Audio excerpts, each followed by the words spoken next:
સાન્યા, ક્રીત, વંશ, વિહાન, સામે પીઠુપતિ, ચારેય જણા આ રહ્યા. ચારેય દેખો. હેલો.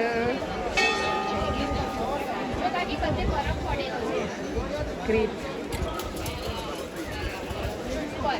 આ રહ્યા. ક્રીત, સની.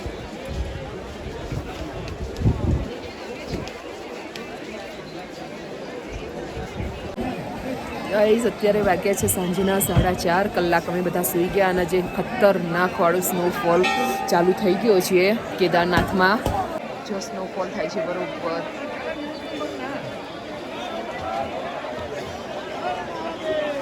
હર હર મહાદેવ, હર મહાદેવ. સ્પીડ આમ કેટલો બધો પડે છે પણ જા છોતરી એકદમ ભરાઈ ગઈ સ્નોથી.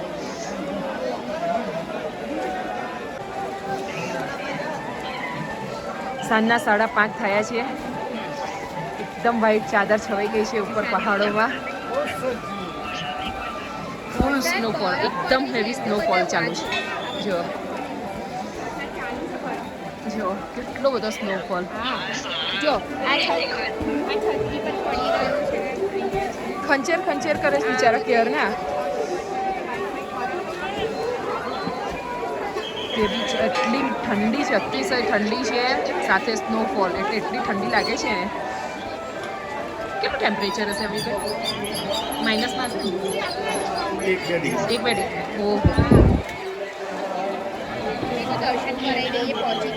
કમ્પ્લીટ 7 વાગ્યા છે અને આરતીની શરૂઆત થઈ ગઈ છે. પબ્લિક આવીને ઊભા રહી ગયા છે બધા જ આરતી કરવા માટે.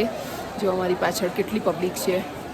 વરસાદ સ્નોફોલ થતો બંધ થઈ ગયો છે પણ વરસાદ ઝરમર ઝરમર ચાલુ છે. અને પહાડો તો જો શું લાગી રહ્યા છે, કેટલો સ્નોફોલ થયો જો બતાવું તમને.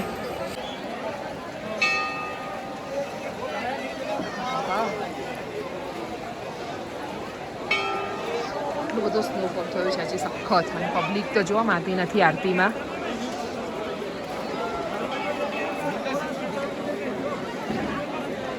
તે વાતાવરણ થોડું સાફ થઈ ગયું છે. આરતી માટે બધા આવી ગયા છે. અમે પણ બહાર નીકળ્યા છીએ. આરતી સ્ટાર્ટ થઈ ગઈ છે.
અત્યારે રાતના 10 વાગ્યા છે અને બસ જો અમે બધા જ રુદ્રાભિષેક કરવા માટે મંદિરમાં જઈ રહ્યા છીએ.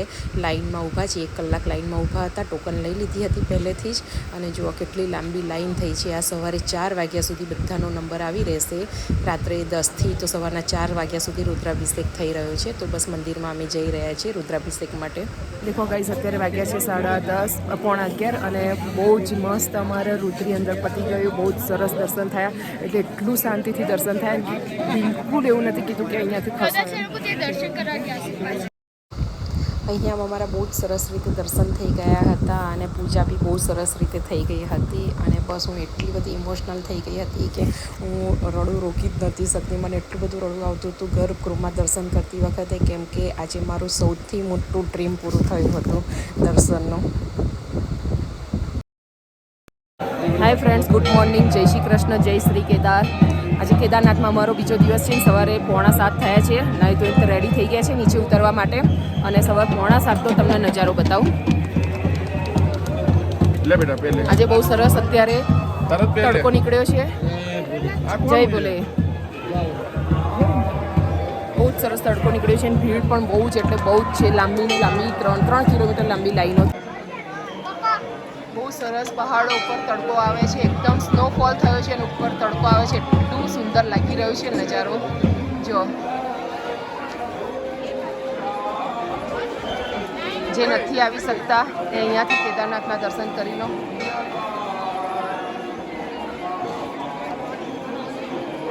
સવાર 6:45 નજારો છે આ. જો ભીડ 4 વાગ્યા સુધી અંદર ઉતરી ચાલે છે અને એ પછી દર્શનના સ્ટાર્ટ થઈ જાય છે. 12 વાગ્યા સુધી દર્શન થશે, પછી શૃંગાર ચાલુ થશે. તો 12 વાગ્યા સુધીમાં સ્પર્શ દર્શન થશે.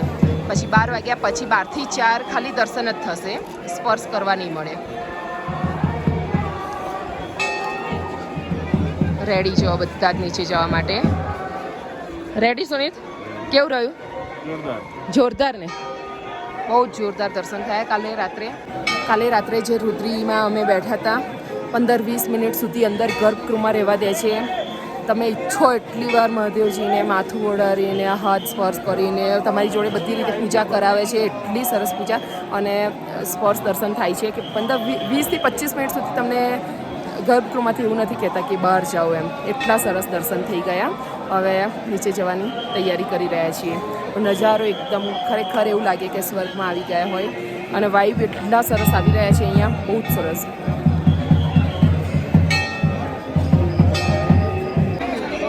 ઈશાનેશ્વર મંદિરની જસ્ટ બાજુમાં અને આ પાછળ ભીમશિલા. ચલો ત્યાં જઈએ દર્શન કરવા. બાળ આવી હતી અને ભીમશિલા જે ધસીને મોટો પથ્થર આવી ગયો હતો મંદિરની પાછળ જસ્ટ ભીમશિલા દર્શન.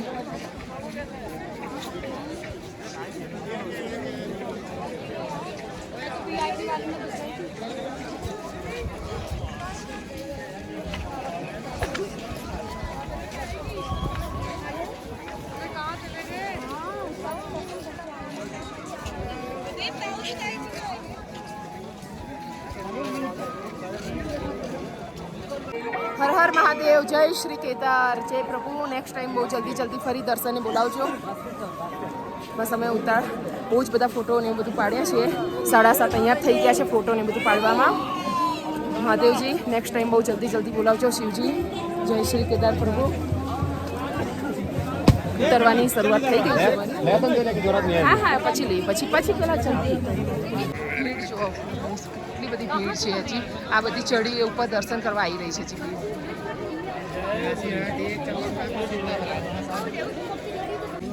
કેદારનાથનું મંદિર 4 ધામના બી સેટ મળે છે આખા. બહુ ફાઇન છે, ફિનિશિંગ ફાઇન છે એનું. ये कितने का है भैया? 100 रुपये का है, ये 300 का है. ये 100 और ये 300, ये 200. अच्छा 100 वाળું લઈએ ને, બહુ ક્યુટ છે. ये 300 का बोला ना? મને આ વધારે ગમે કેમ કે આમાં ઉપર કવર કરી દીધું છે. આની પણ પ્રોપર ફિનિશ. આ બહુ ફાઇન છે. હા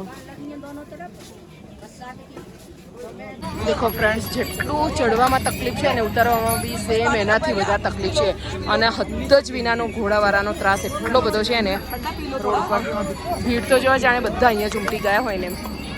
બહુ જ ત્રાસ, અતિશય ત્રાસ ઘોડાવાળાઓનો છે અહીંયા. અને 8 વાગ્યાનું અમે ઉતરવાનું ચાલુ કર્યું હતું, 7:30 પોણા 8નું. જી અમે અત્યારે વાગ્યા 12:30 થયા છે અને અમે હજી 8 થી 9 કિલોમીટર જ નીચે ઉતર્યા છીએ. એટલો બધો ત્રાસ છે ઘોડાવાળાનો. તમને ધક્કા મારીને ગબડાઈ બી દે, તમારા પગ બી કચરી નાખે. ભાઈ સાહેબ હજી તો અમે 14-15 કાપ્યું હશે. 20-22 કિલોમીટર છે. બહુ જ એટલે બહુ ટફ યાત્રા છે ભાઈ. જેટલું ચડવામાં ટફ છે ને એટલું ઉતરવામાં બી એટલું જ ટફ છે. બહુ જ થાકી ગયા છે બધા જ છોકરાઓ અને બધા. અમુક લોકો આગળ પહોંચી ગયા છે અને અમે 5 જણા પાછળ છીએ. કેવું રહ્યું વિહાન વંશો? મોટેથી બોલ જરા બેટા, એનર્જી નથી રહી એવા છોકરાઓને, એટલું થાક્યા.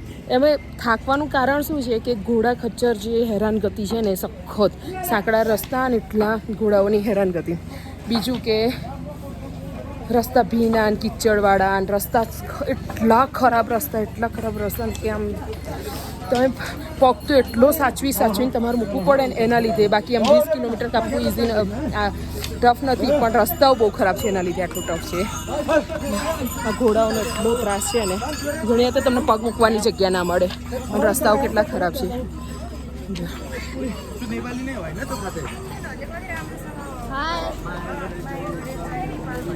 नेपाल से आप बने हैं ना?